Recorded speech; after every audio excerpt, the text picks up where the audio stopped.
The latest development on security clearances at the White House is that John Kelly, the Chief of Staff, has issued a memo to White House staff advising that there are going to be new procedures for awarding security clearances and trying to get a handle on the number of people who in the White House have what are called interim clearances but don't actually have final clearances yet. As we've reported, there are dozens of such people. So if you have been hanging around the White House for 7 or so months waiting for your final clearance to come through, but you've been operating with this interim clearance, according to this memo, that's going to go away, which should reduce the number of people who have clearances right now. Jared Kushner would definitely be the most high-profile person to have an interim clearance. As we're reporting, he has one that gives him access to top secret, but also something called sensitive compartmented information. So you think of like there is secret, then there's top secret, and then there's a level above that, which is what Jared Kushner has.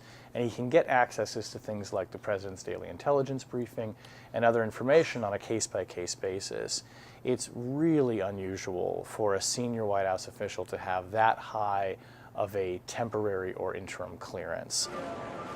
We don't know for sure why it's taken this long for the FBI to finish Kushner's background check, but the most obvious issue stems from both his extensive financial dealings and his contact with foreign individuals, which is something that you have to disclose in minute detail when you're applying for a security clearance. People who've been through this process before talk about it being this incredibly arduous undertaking where you've got to think back and remember many of the foreign people that you maybe interacted with, or certainly the ones you did business with. Jared Kushner has not fully disclosed all of that information. When he initially filed a security application, clearance application, he didn't disclose all of these foreign contacts. And he's amended or updated that application 3 different times.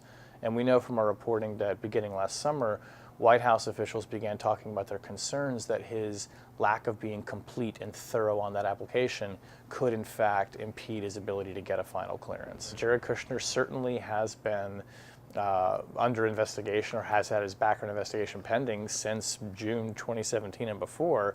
These new rules would say that Jared Kushner's interim clearance is going to be revoked a week from Friday. So we'll have to wait and see if that happens.